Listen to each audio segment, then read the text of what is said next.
ये लीजिए 20 लाख कैश, 60 लाख के आसपास की ज्वेलरी। हो गए ना 80 लाख?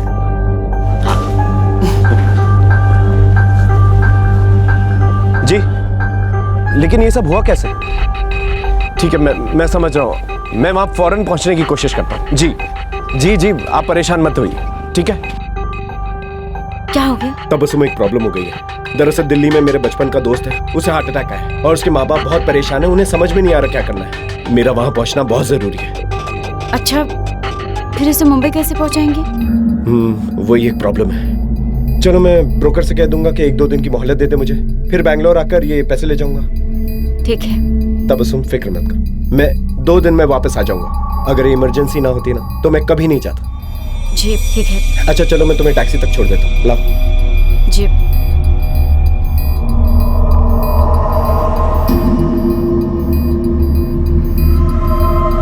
तब उस समय काम करते हैं, यहाँ तो टैक्सी नहीं मिल रही है। मैं क्या करता हूँ, सिग्नल के पास जाके जो है ना टैक्सी लेके आता हूँ। तुम यहीं इंतजार करो, ठीक है? ठीक है।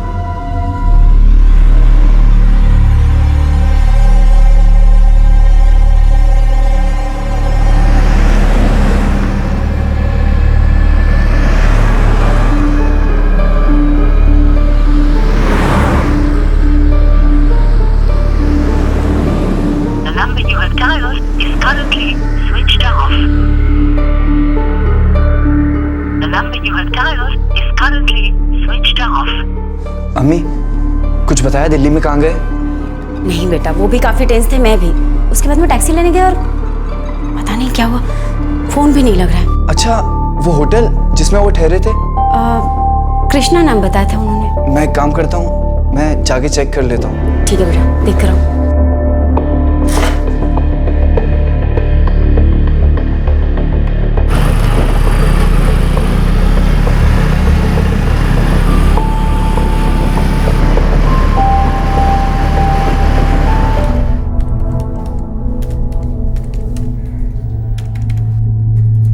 सॉरी सर, अब्बास अली नाम का कोई गेस्ट नहीं है हमारे यहाँ।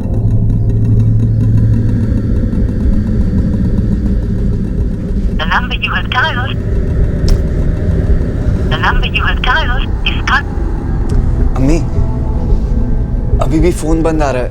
मुझे लगता है कुछ गड़बड़ है। नहीं बेटा, मैंने कहा ना, वो बहुत परेशान थे। उनके फ्रेंड को हार्ट अटैक आया है। ऐसे भी तो हो सकता है कि वो दिल्ली पहुंचकर फोन करें।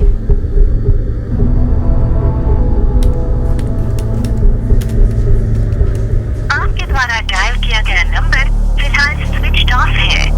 The number you have dialed is currently switched off.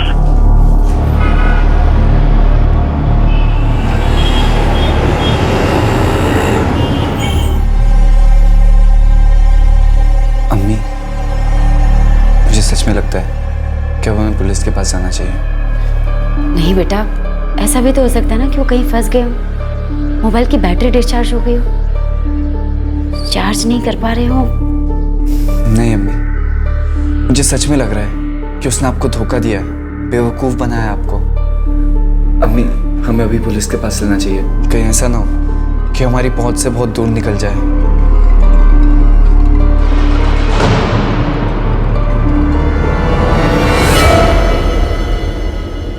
हाय, मैं तबस्सुम, उम्र 41 साल, एक तलाकशुदा हूँ, 17 साल का बेटा है। बेंगलोर के एक प्राइवेट फर्म में एक अच्छी पोजीशन पे काम करती है। मुझे एक शरीफ, प्यार करने वाले हमसफर की तलाश है। हाय, मैं नरगिस, 39 ईयर्स ओल्ड। मेरा एक 8 साल का बेटा है। भोपाल की प्राइवेट फर्म में सीनियर लेवल मैनेजर हूँ। मुझे तलाश है एक ऐसे जीवन साथी की जो मेरे साथ ज़िंदगी की खुशियाँ बांट सके। नमस्ते, मैं गिरिजा, बड़ोदरा की रहने वाली हूँ। अपने पति से सेपरेटेड और मेरे कोई बच्चे नहीं हैं। अपने लिए ऐसे पति की तलाश में हूँ जो मुझे समझे और मेरा ख्याल रखे। Hello, I am Vaishali. मैं एक विडो हूँ। मैंने अपने हस्बैंड को 4 साल पहले खोया है हार्ट अटैक की वजह से। अब मैं किसी ऐसे के इंतज़ार में हूँ जो मेरा ख्याल रख सके और मैं उसका। I am working in a good position in a private company in Ahmedabad.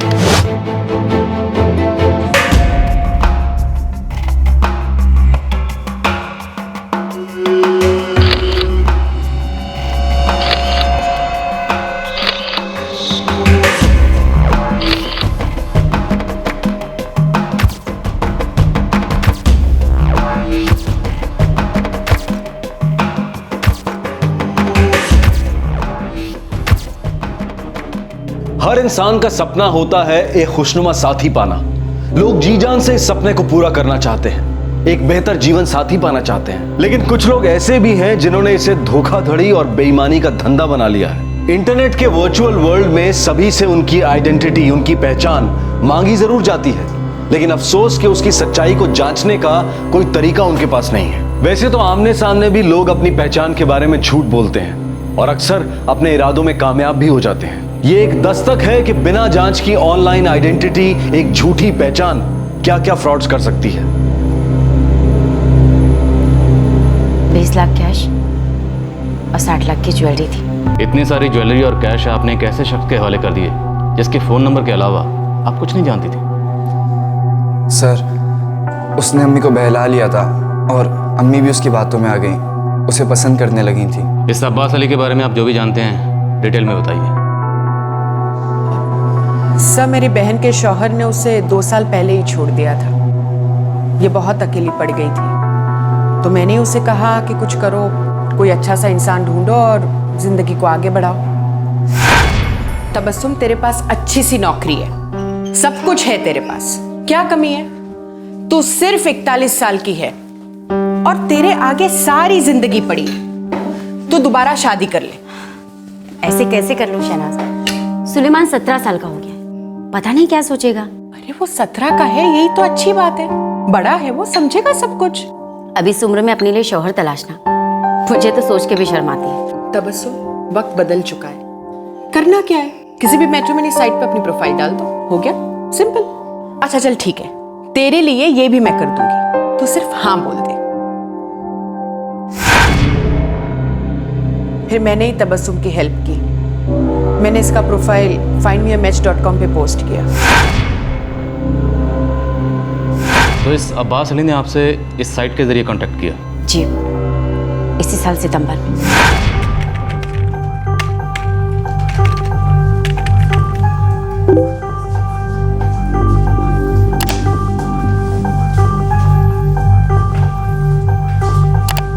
Abbas Ali is interested in you. Would you like to respond? मैंने उसका प्रोफाइल चेक किया था, मुझे काफी इंटरेस्टिंग लगा था।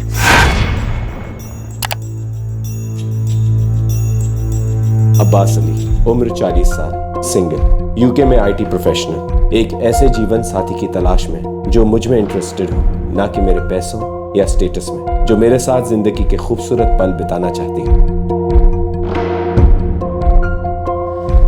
अरे पसंद आ रहा है तो रिस्पॉन्ड कर दे। हाँ, लेकिन शहनाज मुझे डर लग रहा है। तबस्सुम, तेरे पिछले शौहर से तो कोई भी आदमी अच्छा ही होगा, और फिर तू बातचीत ही तो कर रही है, कहाँ सीधा निकाह कबूल कर रही है? तो तुझे क्या लगता है, नंबर दे दूं? और नहीं तो क्या, वो फोन कैसे करेगा तुझे? ठीक है।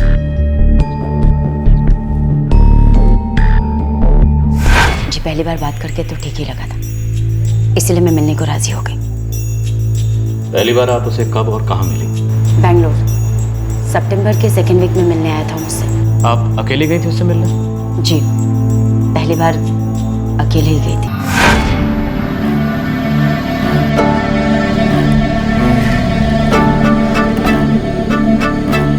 वैसे तस्वीर से कहीं ज्यादा खूबसूरत दिखती हैं।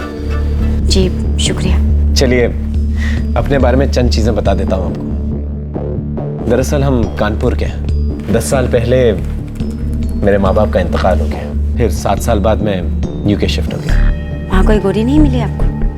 जी नहीं, काम से फुर्सत ही नहीं मिली, और फिर मैंने सोच लिया था, थैंक यू, सोच लिया था कि इंडिया में ही आकर शादी करूँगा। दरअसल 3 महीने पहले ही मैंने अपनी प्रोफाइल बनाई है। क्या है कि कानपुर में हमारी पुश्तैनी जायदाद है, उसी को बेचने के सिलसिले में यहाँ पर आया था, तो सोचा why not make the most of it. सोचता हूँ कि पुश्तैनी जायदाद बेचकर नवंबर में शादी करके वापस चला जाऊँ।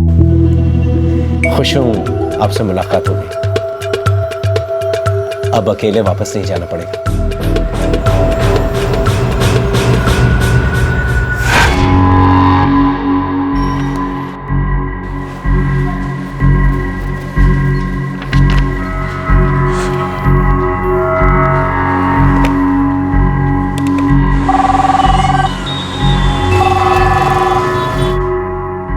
Pi Jaiswal, city police station Kanpur. Good afternoon sir, Bengaluru city police से पीएसआई गायकवाड़ बोल रहा हूँ। हाँ जी गायकवाड़ साहब बोलिए। सर हम एक ठग के पीछे, खबर मिली है कि वो कानपुर में हो सकता है। उसका कोई डिटेल है आपके पास? सर उसका एक मैट्रिमोनियल साइट से निकाला हुआ प्रोफाइल है हमारे पास। ठीक है, आप उसका प्रोफाइल फेस करिए, हम देखते हैं। Thank you sir. आप लोगों को कभी ऐसा नहीं लगा कि ये सब एक फ्रॉड हो सकता है? जी नहीं सर, हमें ऐसा कभी नहीं लगा था। सर मैं भी बहुत खुश था। मुझे लगा कि अम्मी अब खुश रहेंगी, क्योंकि अब्बा के साथ मैंने हमेशा अम्मी को दुख और तकलीफ में ही देखा। देखिए, आप लोगों से सिर्फ एक बात कहना चाहता हूँ, यही कि मैं तबस्सुम से बहुत प्यार करता हूँ, और अगर आप लोगों को इस बात से किसी भी किस्म की दिक्कत है तो मैं इसे लेके भाग जाऊँ। Just joking. अच्छा देखो सुलेमान, अपना थैंक यू। अल्टीमेटली तो मुझे इंडिया में ही सेटल होना है, लेकिन कम से कम 16-17 साल जो है ना, मुझे यूके में ही काम करना है, अच्छा खासा कमाना है, ताकि जब वापस आऊँ तो तबस्सुम के साथ एक कंफर्टेबल लाइफस्टाइल जी सकूँ। इसलिए मैं चाहूँगा कि तुम सभी लोग जो है मेरे साथ यूके शिफ्ट हो जाओ। मैं जानता हूँ तुम यंग हो, तुम्हारे अपने सपने हैं, ख्वाहिशें हैं। You are free to say anything you want. तुम्हें अपना पॉइंट ऑफ व्यू रखने का पूरा हक है। मेरी तो यही ख्वाहिश है कि अम्मी खुश रहे, क्योंकि वही मेरी सब कुछ है। सॉरी बॉस, अब तो वो मेरी सब कुछ है। सब वो चुटकियों में सबका दिल जीतना जानता था, बहुत ही चार्मिंग था वो। हमें कभी उसके ऊपर कोई शक ही नहीं हुआ। आप लोगों को कभी ऐसा नहीं लगा कि उसका एड्रेस पता किया जाए, वो काम क्या करता है ये मालूम किया जाए? और आप लोगों के मुताबिक वो बहुत पैसे वाला था, फिर उसे आपके पैसे की क्या जरूरत पड़ गई? और आप बिना कुछ जाने पहचाने आपने अपनी सारी ज्वेलरी और कैश उसके हवाले कर दी। कमाल है। सर मुझे लगा था कि वो ये सब कुछ हमारे बेहतर फ्यूचर के लिए कर रहा है। तबस्सुम, मुंबई में जुहू बीच पर एन समंदर के पास एक बहुत खूबसूरत बंगला देखा है। अच्छा। सोच रहा हूँ वहां पर एक बुटीक होटल बनाऊं। चंद कमरे हों, खूबसूरत बट वेरी क्लासी। और क्या, बूढ़े होने के बाद इंडिया शिफ्ट हो जाएंगे और साथ में मिलके होटल चलाएंगे, और फिर सुलेमान के भी तो काम आएगा। जब बड़ा हो जाएगा he can take over. Suleman आपको पसंद करता है। आप जानते हैं, मैं हमेशा से डरती थी कि मेरी जिंदगी में किसी का आना उसे मंजूर होगा भी या नहीं, but he is okay with you. मुझे भी सुलेमान बहुत पसंद है, बड़ा होनहार बच्चा है। He has a very bright future। तो बंगले की डील फाइनल करने के लिए आपको मुंबई जाना होगा? हाँ, सब कुछ सोच के रखा है। दरअसल एक बार कानपुर वाला बंगला जो है ना बिक जाए, उससे तकरीबन 2.5 करोड़ आ जाएंगे, और फिर बैंक से लोन उठा लूंगा 1 करोड़ रुपए का, फिर डील पक्की। ये सब करने में तकरीबन 3 हफ्ते चले जाएंगे, फिर लौट कर आपसे निकाह करेंगे और फिर यूके शिफ्ट हो जाएंगे। तो इसके लिए आपको बैंक से लोन लेना पड़ेगा। हाँ, वो 1 करोड़ कम पड़ रहा है ना, इसलिए। और अगर आपने मुझसे पैसे मांग लिए तो आपका ईगो हर्ट हो जाएगा, राइट? नहीं, लेकिन हम फिर भी आपसे नहीं मांगेंगे। अगर मांगना भी है तो शादी के बाद। अब्बास, ये सब कुछ आप हमारे फ्यूचर के लिए कर रहे हैं ना, और मुझे आपके प्यार पे पूरा यकीन है। उसके लिए किसी शादी के स्टैम्प की जरूरत नहीं। देखो तबस्सुम, मैं नहीं चाहता तुम्हें किसी भी कीमत पर मेरे प्यार पे शक हो, और मैं तुम्हें किसी भी कीमत पे खोना नहीं चाहता। आप ऐसा क्यों सोचते हैं? मैं जो दे रही हूँ उसे ले लीजिए। पहले महीने में मुझे काफी पैसे मिले थे, ज्वेलरी और पैसे मिला के करीब करीब 70-80 लाख तो होंगे। हमारी प्रॉब्लम सॉर्ट आउट हो जाएगी। बड़ी सेठानी बनी हुई है आप।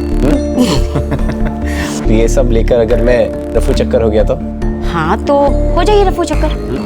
बस एक बात, अपने साथ साथ हमें भी लेके जाना। ठीक है। कमाल है, आपने तो बड़े प्यार से अपने साथ धोखा हो जाने दिया।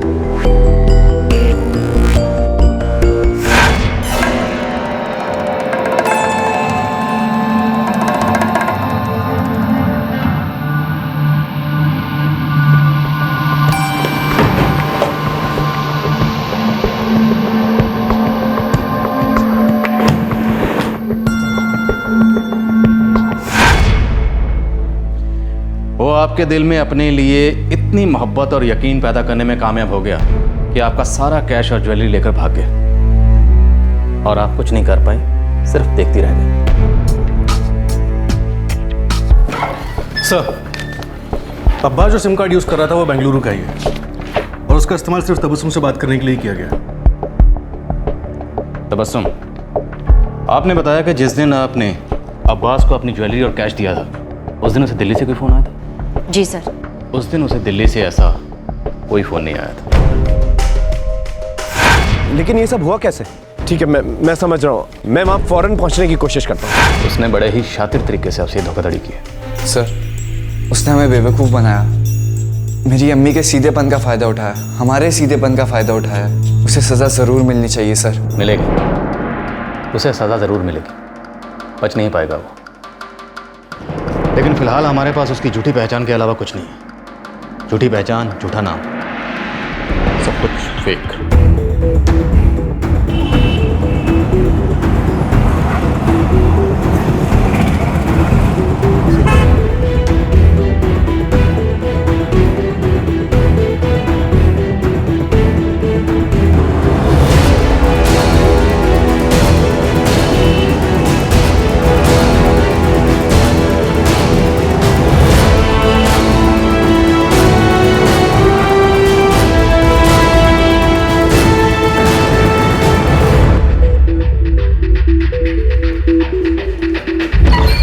सर, बेंगलुरु के हर छोटे बड़े होटल को छान मारा। ये अब्बास अली कहीं नहीं ठहरा था। फिलहाल इसका IMEI नंबर ट्रैकिंग पे डाल दिया है, लेकिन इसने वापस अपना फ़ोन स्विच ऑन नहीं किया। इसके वो कानपुर वाले कनेक्शन का क्या हुआ? सर, वहाँ की पुलिस को पहले किसी फ्रॉड केस का रिकॉर्ड नहीं मिला और कानपुर जैसी जगह पे अपनी पुश्तैनी हवेली बेचने गए किसी अब्बास अली को ढूंढना बेकार है। मुझे तो लगता है सारा केस ही झूठा है सर। एक भी सबूत छोड़े बगैर इतना बड़ा फ्रॉड करके आसानी से निकल गया। अजीब है सर। इन लोगों को ये भी नहीं पता वो यूके में क्या काम करता था। मुझे तो उसकी ये यूके की कहानी भी झूठी लगती है। उसके जाल का हिस्सा, एकदम fraud, just like him. Sir, उसने मैट्रिमनी साइट पर हो सकता है बाकी लोगों को भी ठगा हो। अगर हम इस तरफ ध्यान दें तो शायद हमारे हाथ को सुराग लग सके। बिल्कुल हो सकता है। गायकवाड़, एक काम करो, टेक्निकल टीम से नीलेश स्वामी को बुलाओ। सर।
आपको ये सब भूलने की कोशिश करनी चाहिए।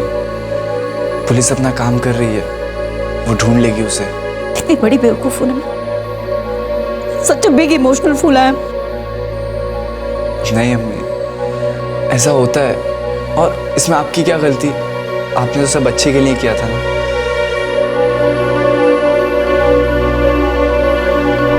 तबस्सुम के साथ जिसने धोखाधड़ी की उस आदमी की असली पहचान का कोई सबूत नहीं था। बहुत मुमकिन है कि अब्बास अली एक झूठा नाम था। क्या यह इस आदमी का पहला फ्रॉड था या फिर यह सिर्फ उसके द्वारा किए गए बहुत से फ्रॉड्स की मात्र एक झलक थी?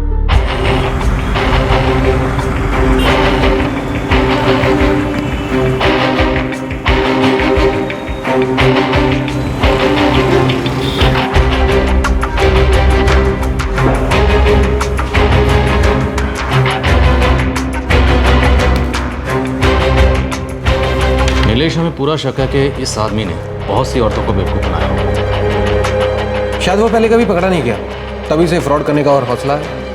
हमें तो लगता है अब्बास अली उसका असली नाम है ही नहीं, एक फर्जी नाम है। हो सकता है वो इसी तरह नाम बदल बदल कर अपना काम करता होगा।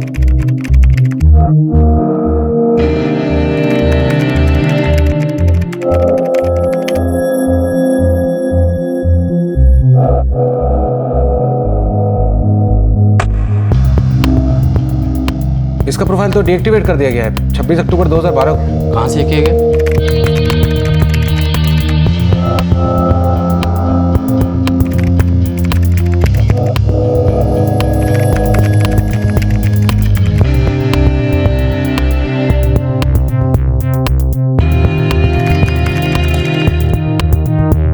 बेंगलुरु के किसी वायरलेस कनेक्शन से। Wireless wifi, maybe from some hotel. Wait sir 1 second. या होटल दामनी, ये तो सेंट पीटर्स रोड पे है। हम तो वहाँ चेक करने गए थे।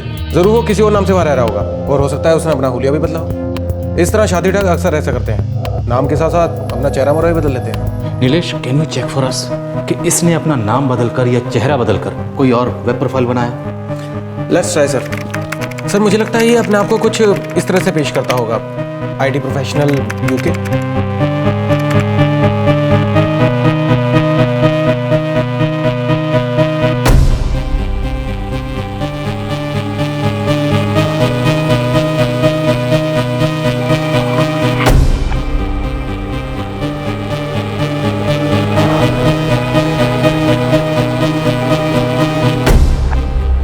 सर अगर इसकी दाढ़ी कुछ इस तरह से कर दी जाए तो ये वही है जिसे हम ढूंढ रहे हैं, लेकिन इसका नाम यहाँ पे नवाज कुरैशी दिखा रहा है।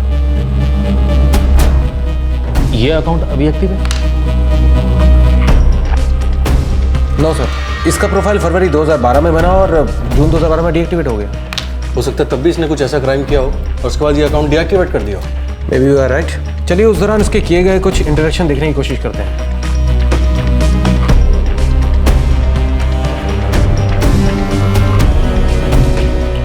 उस दौरान इनकी 3 औरतों से बातचीत हुई है। अब इन 3 औरतों के प्रोफाइल में भी नजर डालते हैं।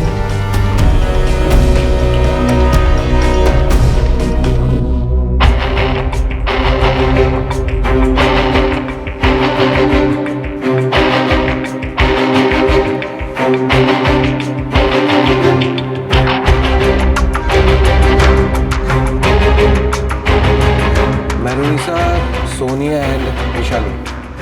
पेंट मार के देख लेते हैं।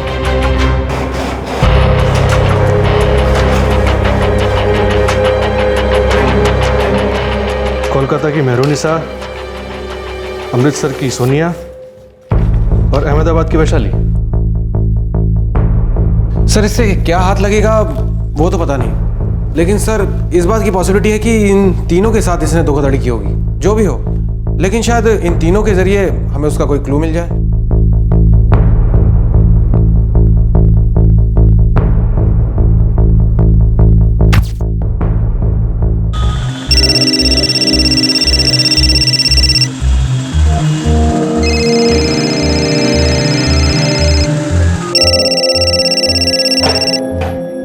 हेलो, सोनिया हेलो वाली। जी स्पीकिंग। जी मैं मेहरुनिसा बोल रही हूँ। नवाज कुरैशी, आप जानती हैं इसे? नवाज कुरैशी? हाँ जी, नवाज कुरैशी।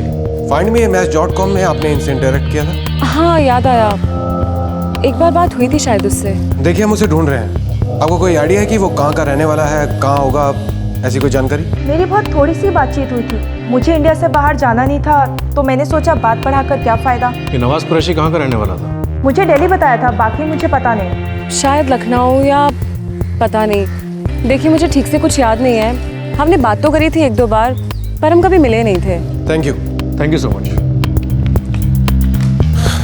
मेहरुनिसा से तो कोई फायदा हुआ नहीं। सोनिया से भी कोई जानकारी नहीं मिली।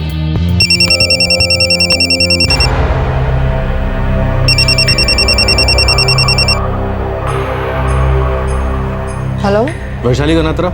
जी बोल रही हूँ, आप कौन? बैंगलोर सिटी पुलिस से PSI गायकवाड़ बोल रहा हूँ। जी बताइए क्या बात है? क्या आप नवाज कुरैशी नाम के किसी शख्स को जानती हैं? बात क्या है? क्या आप उसे जानती हैं? देखिए अब मेरा उससे कोई लेना देना नहीं। देखिए हमें उसके बारे में जानकारी चाहिए। शायद आपसे ना सही, अब उसका किसी और से लेना देना हो और वो किसी और के साथ धोखाधड़ी कर रहा हो। क्या वो ऐसा कैसे कर सकता है? वो तो जेल में है। क्या?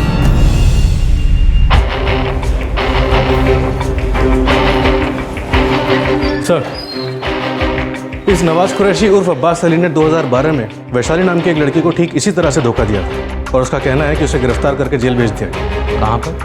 अहमदाबाद।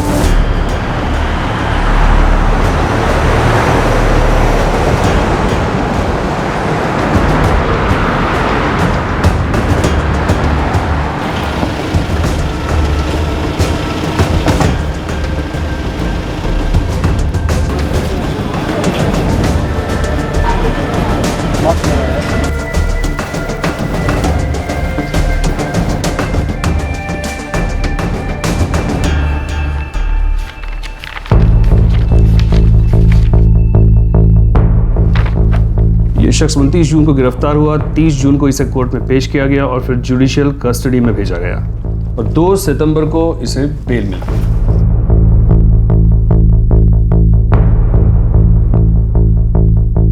वडोदरा से गिरफ्तार हुआ, बड़ा बेशर्म आदमी है।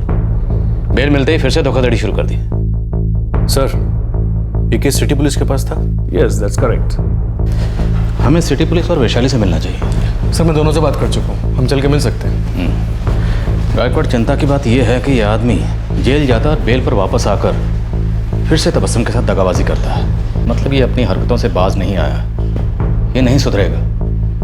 अगर हमने इसे नहीं पकड़ा तो पता नहीं ये कितनी मासूम औरतों को अपना शिकार बनाएगा और कितने लोगों के साथ धोखाधड़ी करेगा। Yes sir. नीलेश, हमें लगातार इस आदमी को ट्रैक करते रहना होगा। ये सुधरने वाला नहीं है। ये फिर से कोई अपना नया प्रोफाइल बनाकर किसी औरत को ठगने की तैयारी करेगा। हमें अहमदाबाद से लेट मिली है, इससे पहले कि हमारी पकड़ में आए बहुत काम बाकी है। मैट्रिमोनी साइट में मैं इसकी ट्रैकिंग चालू रखूंगा और सोशल नेटवर्किंग सर्च पे भी नजर रखना। हो सकता है इसका कोई प्रोफाइल दिखा जिससे हमें इसके बारे में कोई अहम सुराग मिल सके।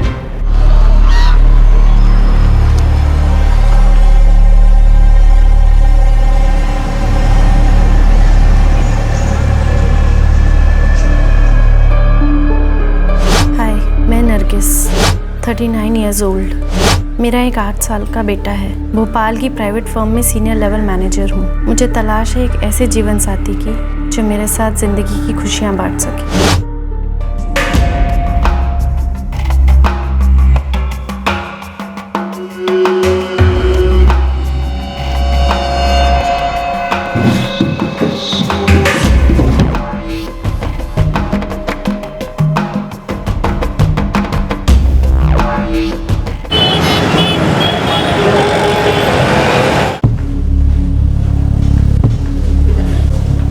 उसने अपना नाम नवाज कुरैशी बताया था। रियल नाम क्या है मैं नहीं जानती। पुलिस ने जब उसे गिरफ्तार किया उसके बाद आप उसे मिली थी? जी नहीं, लेकिन अरेस्ट के बाद पुलिस ने ही मुझे बताया था कि उसका असली नाम नवाज कुरैशी नहीं है। देखिए, हमने जब उसे पकड़ा तो वो एक और औरत को धोखा देकर भागने की तैयारी में था और अल्ताफ मुंह नितुन बनकर रह रहा था। मैं कितनी बेवकूफ़ थी जो उसकी बातों में आ गई। एनीवेज, अब मैं उसके बारे में कोई बात नहीं करना चाहती। वैशाली जी, मैं समझ सकता हूँ आपके साथ जो हुआ उसे दोबारा याद करके आपको तकलीफ हो रही होगी, पर वो शख्स अभी भी सुधरा नहीं है। अभी भी वो अपनी हरकतों से बाज नहीं आया है, कई औरतों को बेवकूफ़ बना रहा है। आई एम श्योर आप ये कभी नहीं चाहोगी जो आपके साथ हुआ है वो किसी और के साथ भी हो।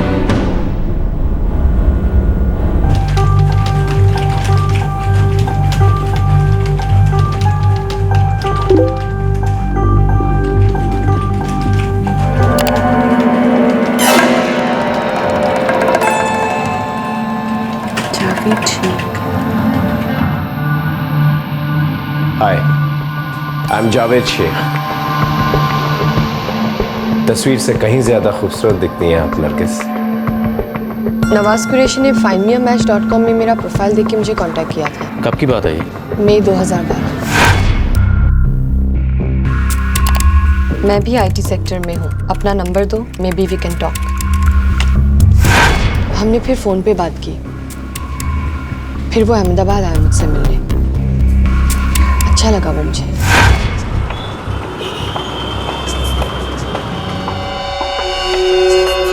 क्या हुआ था आपके पति को? पता नहीं, शायद स्ट्रेस था। हम लोगों ने फ्यूचर को लेके बहुत कुछ सोच रखा था, लेकिन फिर अचानक एक दिन उनको हार्ट अटैक आया और वो चले गए। I am sorry. 4 साल हो गए इस बात को। मैं समझ सकता हूँ आपकी तकलीफ। दरअसल 8 साल पहले मेरे माँ बाप का अचानक से एक्सीडेंट हो गया। वही सब कुछ था मेरे। उसके बाद मैं बिल्कुल अकेला पड़ गया, लेकिन फिर भी मैंने जिंदगी का मुकाबला किया और जिंदगी ने मुझे बहुत कुछ दिया। फिर यूके शिफ्ट हो गया। कब तक चलेंगे आपके हॉलीडेज? 2 वीक और। लेकिन बहुत दिनों के बाद एक ख्वाहिश जागी है दिल में कि मैं किसी का ख्याल रखूं और कोई मेरा। वैशाली, अगर हम चाहें तो अपना अकेलापन शेयर कर सकते हैं, जिंदगी शेयर कर सकते हैं, अगर तुम चाहो तो। I need to think. I understand. हमारा रिलीजन अलग है ना, इसलिए। नहीं, मेरे लिए इसका मायने नहीं है, लेकिन पता नहीं मेरे पेरेंट्स कैसे रिएक्ट करेंगे। वैशाली, जिंदगी में तकलीफें बहुत आती हैं, लेकिन उनका हल हम ही निकालते हैं। गजब का चार्म था उसमें। चुटकी में अपनी मन की बात मनवा ली। मैं अपने आप को रोक ही नहीं पाई। I started liking him. छटा हुआ बदमाश है वो। He's a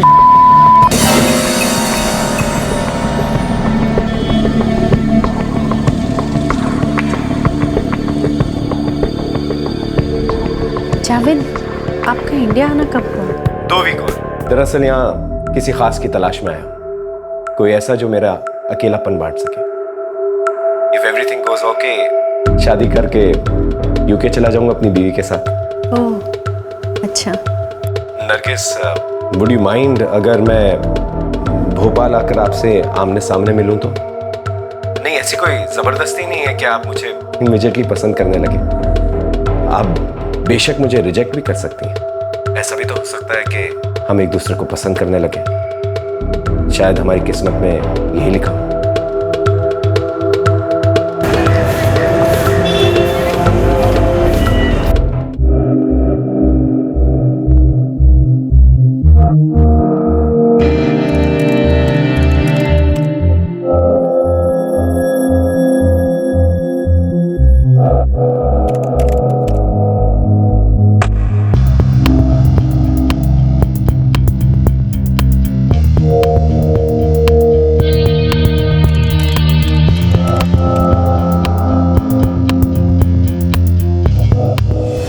उसके साथ मुंबई चली गई? जी, मैं उससे प्यार करने लगी थी और 17 मई को हमने शादी की डेट भी तय कर ली थी।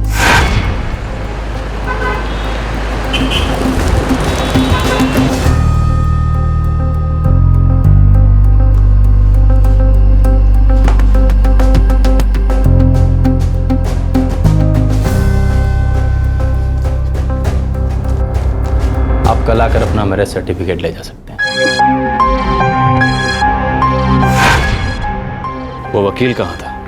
टाउन में। एक वकील? वैशाली जी, एक वकील मैरिज सर्टिफिकेट कैसे दे सकता है? I was fooled, sir. जब पुलिस ने तलाश किया तो पता चला कि ऐसा कोई वकील है ही नहीं। नवाज ने ही किसी को फर्जी वकील बनाया था। आपको कैसे पता चला कि वो आपको बेवकूफ़ बना गया?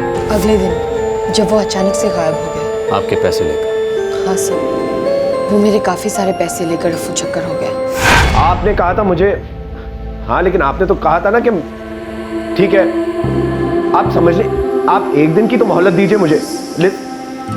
ऑल राइट, मैं कल आ जाऊंगा। हाँ ठीक है।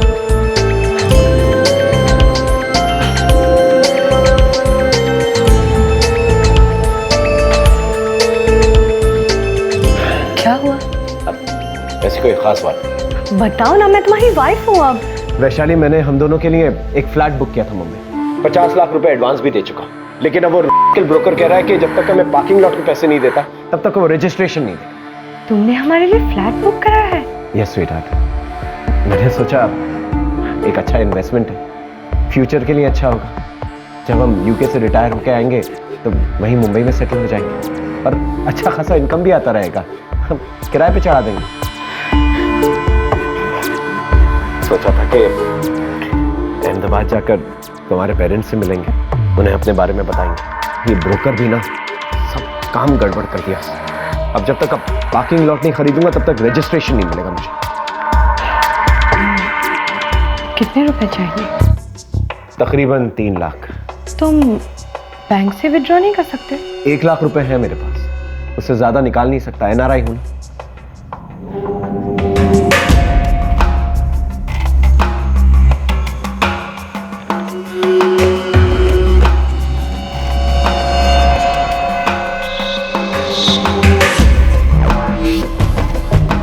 ये कुछ ज्वेलरी है, करीब 3-4 लाख की होगी, मेरे साथ ही थी।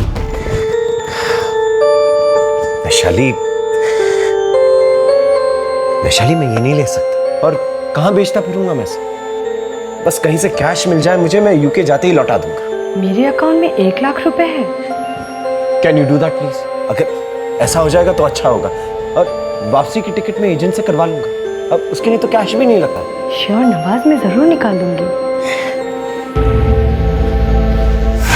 बेवकूफों की तरह अपने बैंक से 1 लाख रुपए निकालकर मैंने उसे दे दिए।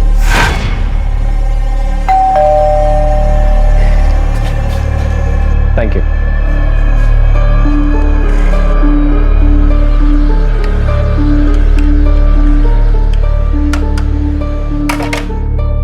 थैंक्स वैशाली। बस करो ना आप ये थैंक्स वैंक्स। I am your wife, come on. क्या करूं यार, आदत से हो गई है। कोई भी मेरी जरा सी भी मदद कर देता है ना, मैं उसका मुरीद हो जाता। अब देखो ना, तुमने मुझे पैसे दिए, मैंने आज तक किसी से पैसे नहीं लिए, हमेशा से इंडिपेंडेंट रहा हूं। Thank you so much for everything. अब तो आपकी इंडिपेंडेंस गई। अब तो हर वक्त मुझे झेलना पड़ेगा। मैं तुम्हारी हर चीज का ख्याल रखूंगी।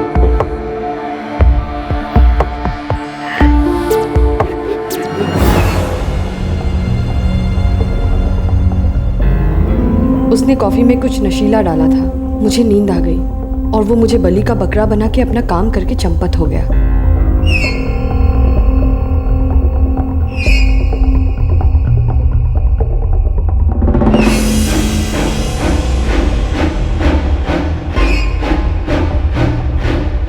नवाज का फोन ही नहीं लगा।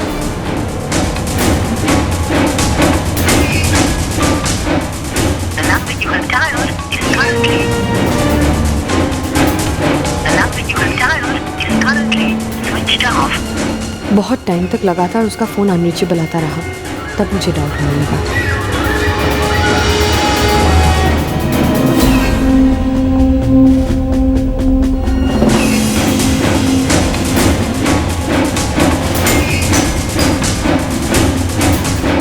मेरी सारी ज्वेलरी और जो भी कैश था सब गायब था। वो मेरे पहुंच के बाहर था। मेरे पास 1 रुपया भी नहीं था। मैंने अपने एक दोस्त को फोन किया और फिर किसी तरह होटल से घर पहुंची। मेरे पेरेंट्स बहुत दुखी हुए, उन्हें बहुत बुरा लगा। मैंने उनको बिना बताए ये डिसीजन लिया था। एक चोर, एक ठग के चंगुल में फंस गई थी मैं। मुझे उस वक्त ऐसा लग रहा था कि अगर वो कहीं मुझे मिल जाए तो उसे मार डालूं मैं। लेकिन फिर जब पुलिस ने उसे अरेस्ट किया तब मुझे बहुत खुशी हुई।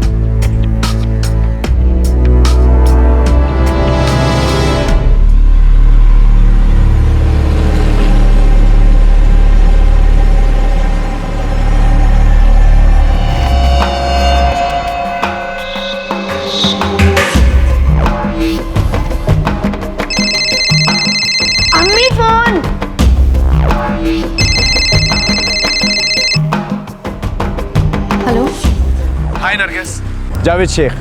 ओह हाय। अच्छा, मैं यहाँ बड़े तालाब के पास पहुँच चुका हूँ। यहीं पर एक कैफेटेरिया है, वहीं पर मिले? ओके, मैं शादाब को बस में बैठा के पहुंचती हूँ। ठीक है, मैं इंतजार करता हूँ।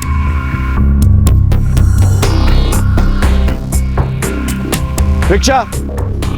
पुलिस जान चुकी थी कि इस धोखेबाज ने वैशाली को कैसे बेवकूफ बनाया। पुलिस अब लोकल पुलिस से यह जानकारी चाहती थी कि नवाज कुरैशी उर्फ अब्बास अली आखिर पकड़ा कैसे गया, जबकि इस दौरान वो शातिर ठग एक और स्वांग रच चुका था। एक नई औरत को अपने निशाने पर ले चुका था। यह चूहे बिल्ली का खेल था, वक्त के साथ खेली जा रही एक पकड़म पकड़ाई थी। अब देखना यह था कि क्या पुलिस उसके अगले अपराध को अंजाम देने से पहले उस तक पहुंच पाई।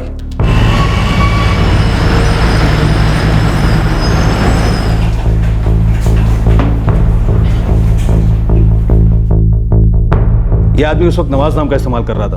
हमें लगा ये मुंबई से निकल चुका है, इसलिए अपराध वाले दिन हमने मुंबई से जाने वाली हर प्लेन का रिजर्वेशन चेक किया।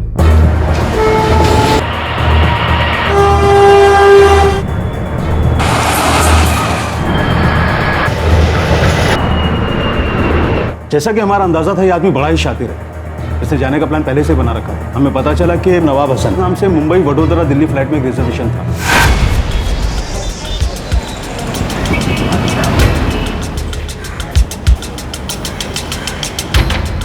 फ्लाइट टिकट पे नाम नवाब हसन है। मुझे लगता है इसी आदमी ने नाम बदल कर टिकट कराया है। ये तो घास के ढेर में सुई ढूंढने जैसा है। पता है, लेकिन फिलहाल हमारे पास यही एक बेस्ट लीड है। सर, इसका क्राइम को अंजाम देने का तरीका, मॉडस ऑपरेंडी ये है कि ये सिर्फ विडोज, डिवोर्सीज और सिंगल मदर्स को ही अपना निशाना बनाता है। और सर, ये आदमी सिर्फ अच्छे होटल्स और कॉफ़ी शॉप्स में मिलता है। सर, वैशाली के साथ क्राइम में सिर्फ 2 दिन हुआ है। अगर ये वही आदमी है तो ये मुमकिन है कि अभी भी यहीं कहीं होगा। अंधेरे में तीर चलाने जैसा है। सारे होटल्स और कॉफी शॉप को चेक करना चाहिए। अगर वो अभी भी यहीं कहीं है तो सीसीटीवी फुटेज भी मिल सकती है। चांस ना के बराबर था, फिर भी इसकी मॉडस ऑपरेंडी के हिसाब से हमने होटल्स और कॉफी शॉप्स की छानबीन की है।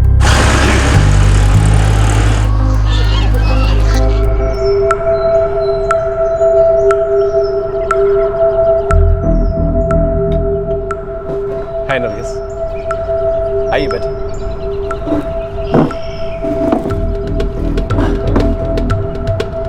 कैसी हैं? अच्छी हूँ। Nice to see you. Pleasure is all mine. वैसे एक बात कहूं, तस्वीर से कहीं ज्यादा खूबसूरत दिखती है। 4 दिन की भागदौड़ के बाद हमें पता चला कि ये वडोदरा की किसी होटल में छुपा है।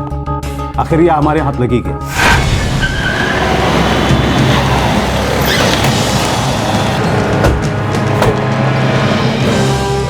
रूम 204, एक औरत के साथ है वो।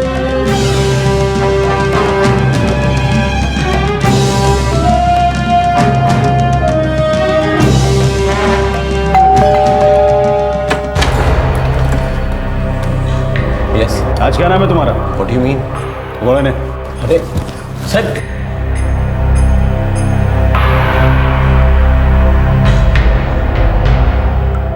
नमस्ते, मैं गिरिजा बड़ोदरा की रहने वाली हूँ। अपने पति से सेपरेटेड और मेरे कोई बच्चे नहीं हैं। अपने लिए ऐसे पति की तलाश में हूँ जो मुझे समझे और मेरा ख्याल रखे।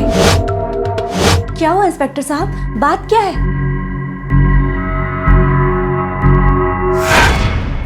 ये औरत भी उसके झांसे में आ गई थी। एक ही वक्त में वैशाली और गिरिजा दोनों को धोखा देने में लगा था। हद कर दी इसने। आप लोग इसका असली नाम पता कर पाए? देखिए, वडोदरा में इस औरत के साथ अल्ताफ मोइनुद्दीन नाम का इस्तेमाल कर रहा था। बड़ा ही शातिर और चंट है ये।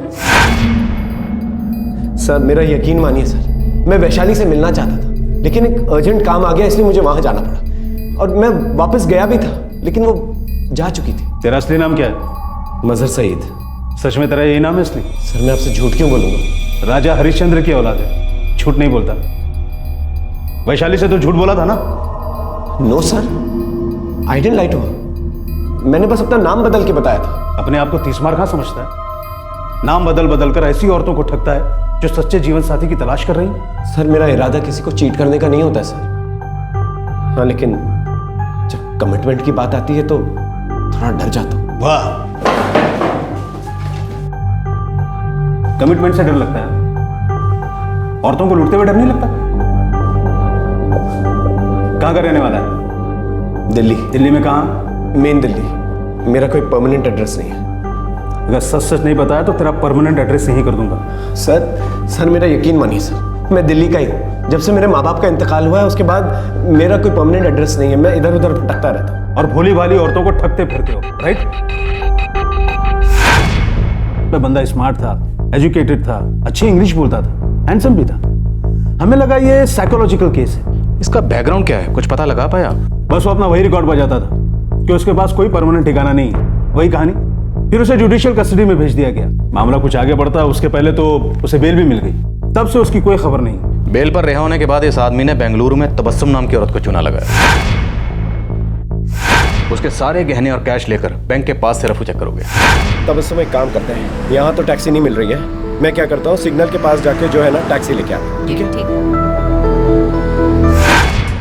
And I am damn sure he won't stop here.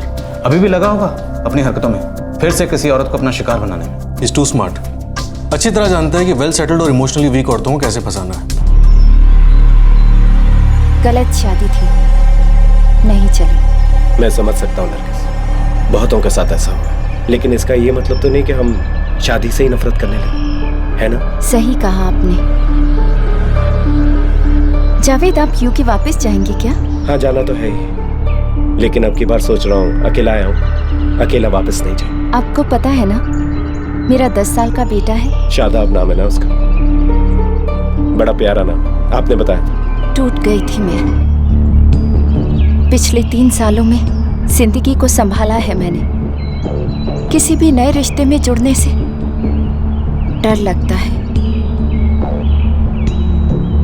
मैं जानती हूँ जावेद, मुझे किसी के साथ की जरूरत है, लेकिन समझ में नहीं आता कि क्या करूं। सच बताऊं तो मुझे भी बहुत डर लगता है। मैं भी कमिटमेंट फोबिक हूं, लेकिन अब की बार मैंने फैसला किया है एक ऐसा रिश्ता जरूर बनाऊं जो कीमती हो मेरे लिए। नरगिस, इन लफ्जों के अलावा कुछ नहीं है मेरे पास, और मैं जानता हूं बातों पे यकीन करना बहुत मुश्किल होता है, लेकिन सच मानो, मेरा यकीन मानो, मैं शादाब को अपने बेटे की तरह प्यार करूंगा। तुम्हें और शादाब को अच्छी से अच्छी जिंदगी देने की कोशिश करूंगा, एक अच्छा शौहर बन के दिखाऊंगा। यूके में हम लोग हंसी खुशी जिंदगी बिताएंगे। आपने कहा कि आपके पेरेंट्स से बनती नहीं, सारे काम काज आप खुद ही करती हैं। नरगिस, मैं तुमसे निकाह करना चाहता हूँ, तुम्हें और शादाब को अपना बनाना चाहता हूँ। अपनी जिंदगी, अपने सपने, अपनी खुशियाँ, सब कुछ तुम्हारे साथ शेयर करना चाहता हूँ। क्या तुम ये सब मुझे शेयर करने दोगी?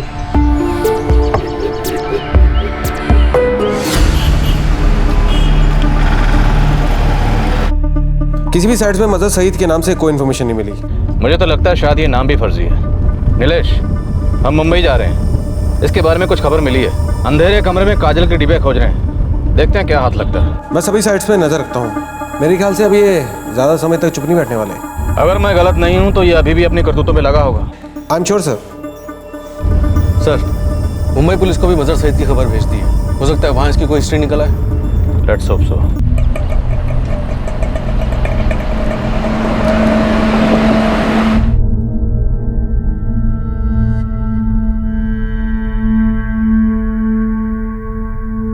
अम्मी, क्या मैं यूके की स्कूल में पढ़ूंगा? हाँ बेटा। क्या वो आपको पसंद है? आप जब उनसे मिलोगे ना तो आपको भी वो पसंद आएंगे। बहुत अच्छे इंसान है वो, हम दोनों का बहुत अच्छे से ख्याल रखेंगे।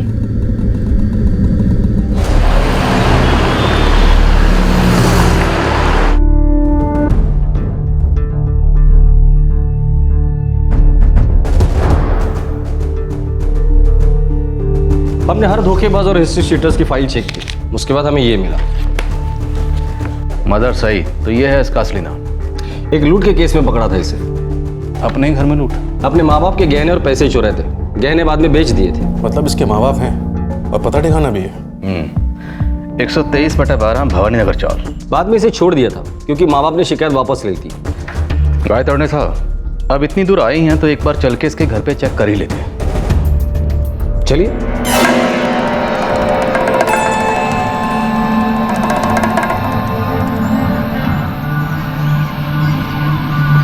ये आपको बहुत पसंद करने लगा है। और लगता है आप इसका क्या मतलब समझूं मैं फिर? ना तो मत समझिएगा। वही समझेंगे जो समझना चाहिए। अपने परिवार वालों से मिलवाना चाहेंगे? नहीं, इसका उनसे कोई मतलब नहीं। और आपके कामकाज का क्या? मैं कॉन्ट्रैक्ट बेसिस पे हूँ, जब चाहे छोड़ सकती हूँ। नरगिस, दिल से बताओ, क्या तुम मेरे साथ रहना चाहोगी? हाँ। तो फिर शादी कर लेते हैं। नेक काम में देरी कैसे?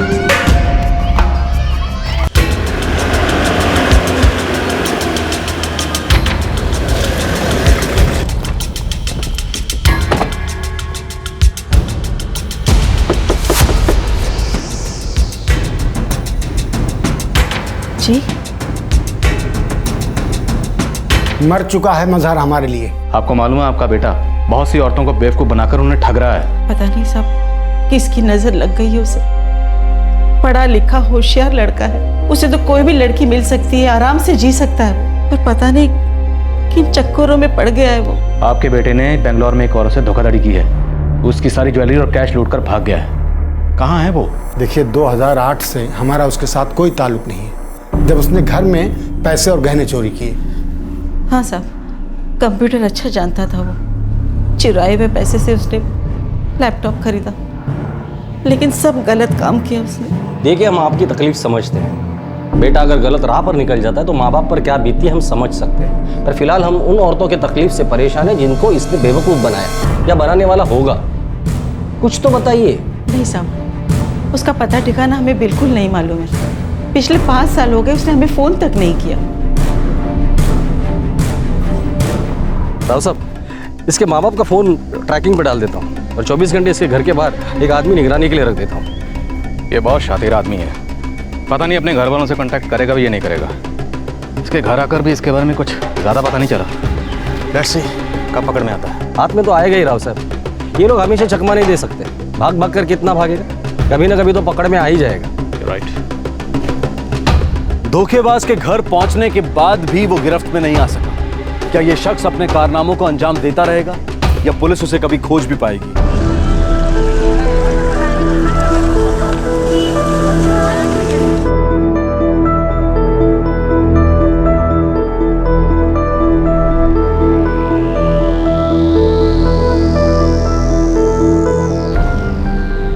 मैरिज सर्टिफिकेट कल तक तैयार हो जाएगा।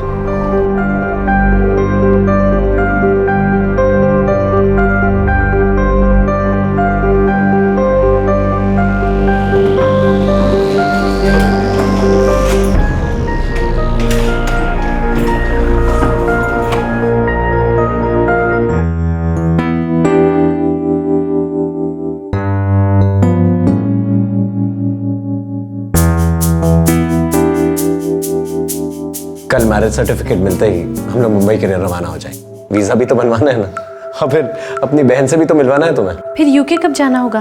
अब नेक्स्ट वीक तक। तब तक तुम्हारा सारा सामान भोपाल से मुंबई भी आ जाएगा। अच्छा सुनो, बैग्स और ज्वेलरी का ख्याल रखना, ठीक है? मैं जाता हूँ, ट्रैवल के अरेंजमेंट्स भी कर देना। ओके ठीक। चलो शादाब, बाय।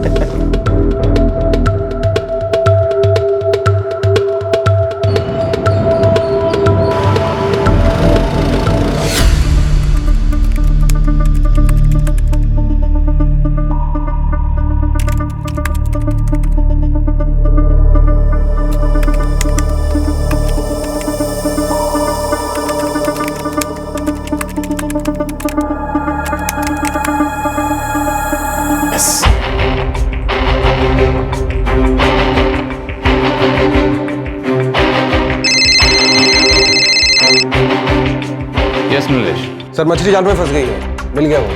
सर इसने जावेद शेख के नाम से दूसरी साइट में एक नया प्रोफाइल बनाया है। कहाँ है वो? सर इसने भोपाल की किसी नरगिस नाम की औरत से इसकी बातचीत हुई है इधर। इसका नंबर तो नहीं दिया यहाँ पे, लेकिन किसी शायद प्राइवेट फर्म में काम करती है। फर्म का नाम बताओ। सर फर्म का नाम mind speak consultants. Great, thanks.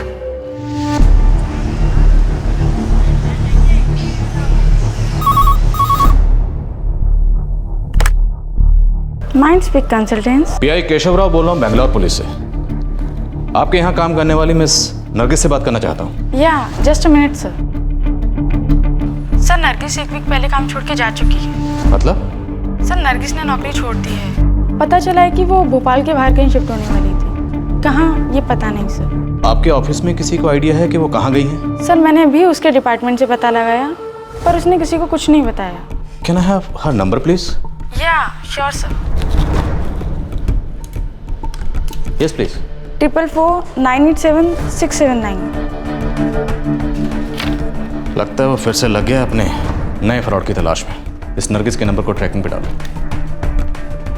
इससे पहले कि वो नरगिस को अपना शिकार बनाए, we have to catch this. Sir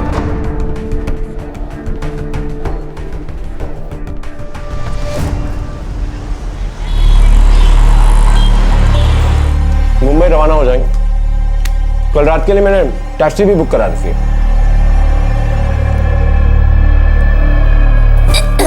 क्या बेटा? क्या हुआ शादाब? शादाब बेटा क्या हुआ? नरगिस क्या हुआ? उल्टी हो रही है।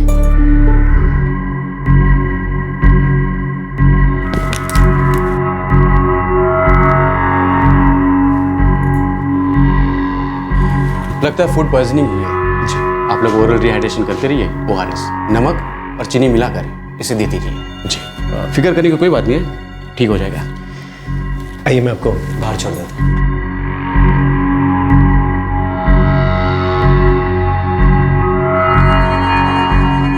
जावेद, हमने कभी इतना ट्रैवल नहीं किया ना, शायद इसी वजह से। फिक्र मत करो, ठीक हो जाएगा।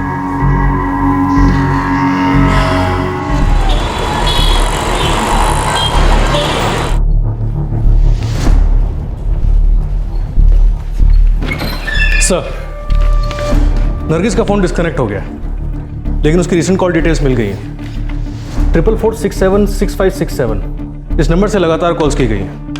पहले इसकी पोजीशन मुंबई दिखा रहा था, फिर भोपाल और अब नासिक। तो हो सकता है ये उसका नंबर हो सकता है सर। इस नंबर पे कॉल मत करना, वरना वो अलर्ट हो जाएगा।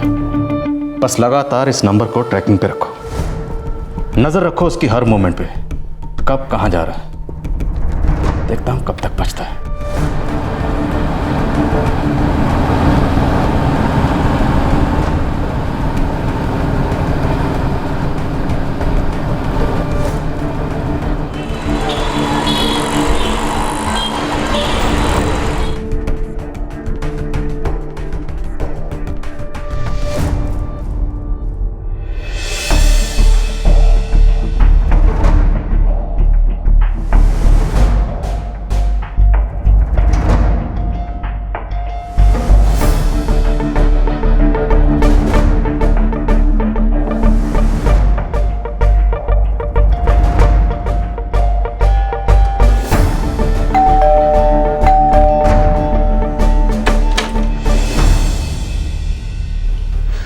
कैसा है शादाब? बुखार है, 101 है अभी। जावेद, मुझे लगता है हमें अभी मुंबई नहीं जाना चाहिए। लेकिन नरगिस, मेरा कल पहुंचना बहुत ज़रूरी है। एम्बेसी में हमारे वीज़ा बनने हैं ना, और अगर कल नहीं पहुंचा तो एम्बेसी वाले कम से कम 1 महीने तक डेट नहीं देंगे। ये मैरिज सर्टिफिकेट। सर, ट्रैकिंग से फ़ोन का लोकेशन नासिक का एक होटल आ रहा है। नासिक पुलिस को तुरंत इन्फॉर्म करो और कहो कि इसे गिरफ्तार करें। सर। नरगिस, फिक्र मत कर, मैं वीज़ा का काम ख़त्म करते ही 1:30 बजे तक वापस आ जाऊंगा, ठीक है? और शायद अपनी बहन को भी साथ लेता हूँ। ओके, जल्दी आना जावेद, वरना मैं अकेली। वैसे फिक्र की कोई बात नहीं है। तुम और शादाब यहाँ अकेले हो, ये ज्वेलरी का बॉक्स यहाँ पर सेफ रहेगा। तो क्या करूँ मैं? एक काम करता है, तुम ये बॉक्सेस मुझे दे दो, मैं अपनी बहन के यहाँ छोड़ देता हूँ, वहाँ सेफ रहेंगे, है ना? ठीक है।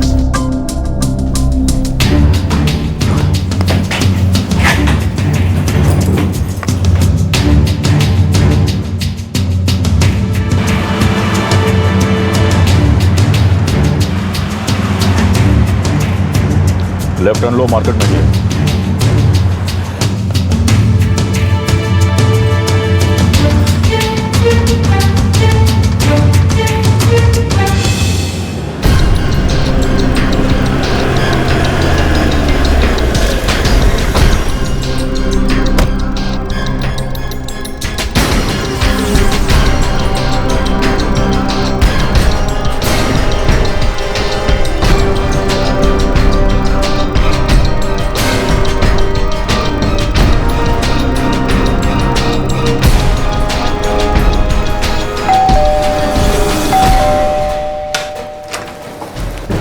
जो अभिषेक है, क्या हुआ? कहाँ है वो? वो तो मुंबई गए हैं। आपके द्वारा डायल किया गया नंबर फिलहाल स्विच ऑफ है। एक काम करो, उसका फोन ट्रैकिंग पे रखवा दो। आप लोग प्लीज मुझे बताएंगे कि आखिर बात क्या है? मैडम, आपका पति एक नंबर का ठग है। मेरे हस्बैंड ऐसे नहीं है। मैडम, वो सिर्फ आपका हस्बैंड नहीं है, बहुत सी औरतों का हस्बैंड। सबको धोखा दिया है, ठगा है उसने।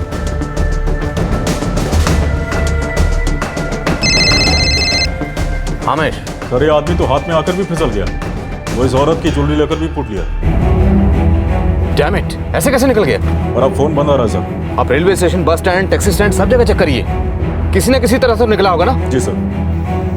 और ये तो पक्का है मैडम, आपको नहीं पता होगा मुंबई में रहता है वो। नहीं, उन्होंने तो कहा उनकी बहन रहती है वहाँ पर। फ्रॉड है वो, ठग है। आपसे पहले भी ना जाने कितनी औरतों को चीट कर चुका है। पर बकायदा शादी की उन्होंने मुझसे, मेरे पास मैरिज सर्टिफिकेट छोड़ के गए हैं। दिखाइए।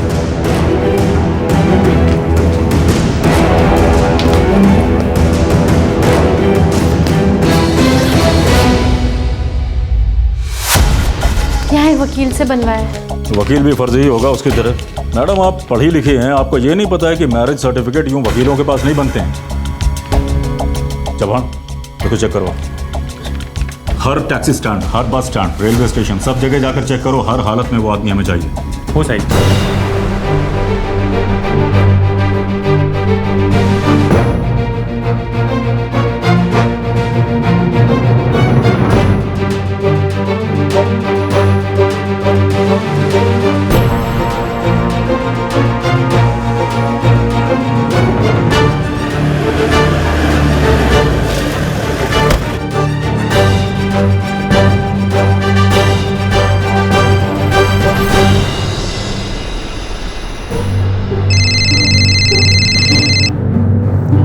बोलो साहब, वो आदमी टैक्सी से निकला है, वैगनआर। नंबर मिला गाड़ी का? हाँ, और ड्राइवर मंगेश का भी नंबर मिल गया है। ग्रेट, नंबर भेजो मुझे।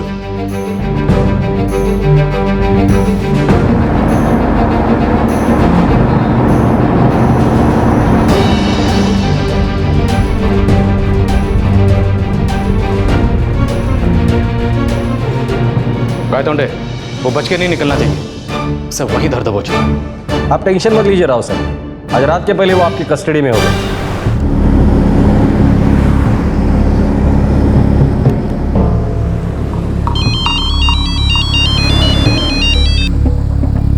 हेलो हेलो, मंगेश बोलते हैं? हाँ मंगेश बोलते हैं। मंगेश, मैं मुंबई पुलिस से बोल रहा हूँ। अब ध्यान से मेरी बात सुन। जिस आदमी को गाड़ी में लेके जा रहा है वो एक बहुत बड़ा बदमाश और ठग आदमी है।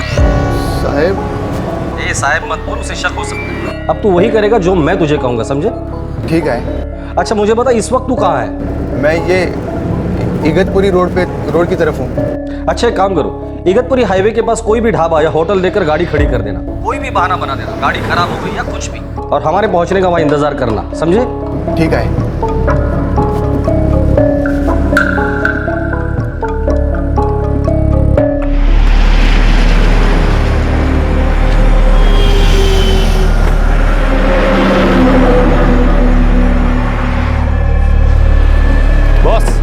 क्या प्रॉब्लम क्या है? साहब ये स्पार्क प्लग का थोड़ा सा प्रॉब्लम हो गया है। कितना टाइम लगेगा? साहब एक 10-15 मिनट तो लगेगा साहब। साहब तब तक आप चाय वाय पी लो ना।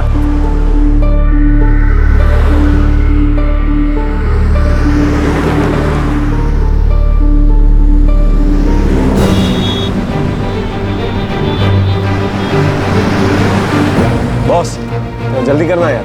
सब बस 2 मिनट हो जाएगा।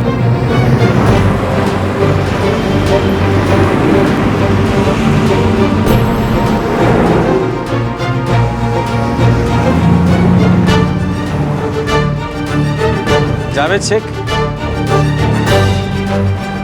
आपको? मेरा मुंबई वाला ससुर।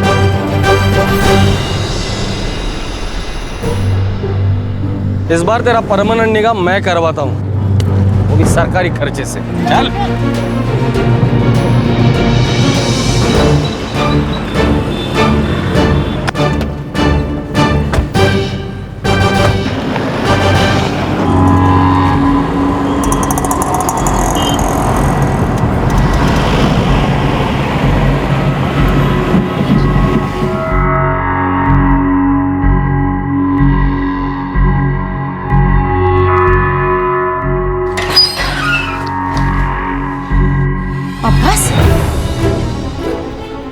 क्यों किया तुमने मेरे साथ ऐसे? बोलो क्यों किया तुमने मेरे साथ ऐसे? तबस्सुम जी, हमने यहाँ आपको इसकी पहचान के लिए बुलाया, यही है वो? सर मुझे इसे एक झापड़ मारने दीजिए बस। Please please. अब क्यों इस गलीज आदमी को हाथ लगाकर अपने हाथ गंदे कर रही है? जितनी औरतों को इसने शादी का झांसा देकर बेवकूफ बनाना बना लिया, अब इसका बैंड हम बजाएं। हो गई बेटा जितनी शादियां होनी, अब हनीमून जेल में जाके मनाओ। आखिरकार जावेद शेख उर्फ अल्ताफ मोइनुद्दीन उर्फ नवाज कुरैशी उर्फ अब्बास अली गिरफ्त में आ ही गया, जबकि यह कंफर्म हुआ कि उसका असली नाम मजहर सईद है। तबस्सुम का बहुत सारा सामान बरामद हो गया। यह शातिर ठग अपनी अगली धोखाधड़ी में लगा था। इसका मंसूबा था कि ये दोनों लूट का माल एक साथ ठिकाने पर लगाएगा। उसने माना कि उसके बनाए मैरिज सर्टिफिकेट्स जाली थे। वो किसी भी असली वकील का इस्तेमाल नहीं करता था, ऐसे ही किसी को वकील बना देता था और उन्हें इसके लिए अच्छी खासी रकम देता था। फर्जी दस्तावेजों को असल तौर पर पेश करने के लिए उस पर आईपीसी की धारा 417 लगाई गई है और धोखाधड़ी के लिए आईपीसी की धारा 420। लगभग 60 विधवाओं और तलाकशुदा महिलाओं के प्रोफाइल उसके लैपटॉप से मिले हैं। आज की तारीख में पुलिस इस केस में चार्जशीट फाइल कर चुकी है। ये धोखेबाज अपनी करतूतों में इसलिए कामयाब हुआ क्योंकि इसके विक्टिम्स ने इसके क्रेडेंशियल्स और बैकग्राउंड की जांच ठीक से नहीं की थी। देखने सुनने में अजीब लगता है कि कोई कैसे इस किस्म के लोगों की बातों में आ सकता है, लेकिन हैं कुछ लोग जो ऐसे शिकार बन जाते हैं। ऑनलाइन आइडेंटिटी के लिए सिर्फ ईमेल एड्रेस मांगा जाता है। व्यक्ति की असल पहचान, उसका आगा पीछा, ठौर ठिकाने को जांचने का कोई इंतजाम नहीं। फेक प्रोफाइल्स और फेक आइडेंटिटीज की भरमार है और अक्सर लोग इस गुमनामी के लबादे के पीछे धोखाधड़ी को अंजाम देते फिरते हैं। ये लोग पकड़े जाते रहेंगे, इन लोगों को सजा भी होगी, लेकिन ठगी का यह धंधा कभी बंद हो पाएगा? हमें डरने की जरूरत नहीं है, हमें जरूरत है अलर्ट रहने की, सतर्क रहने की। जरूरत है कि किसी भी रिश्ते में कूदने से पहले, किसी लेन देन में पड़ने से पहले सामने वाले का काम धाम, घर परिवार, पता ठिकाना अच्छी तरह से मालूम कर लें। और ये सारी बातें खास तौर पर फ्रेंडशिप और मैट्रिमोनियल साइट्स में बनाए गए प्रोफाइल्स पर आंख मूंद कर यकीन करने से पहले जरूर याद रखें। आपसे फिर मुलाकात होगी क्राइम पेट्रोल दस्तक में एक और नए केस के साथ। तब तक अपना ख्याल रखें, सुरक्षित रहें और याद रखें, सोशल नेटवर्किंग साइट पर बने किसी भी रिश्ते को अंजाम देने से पहले उसकी कड़ी जांच बहुत जरूरी है। जय हिंद। इस तरह के और भी एपिसोड देखने के लिए हमारे चैनल को सब्सक्राइब करें और बेल आइकन दबाना ना भूलें।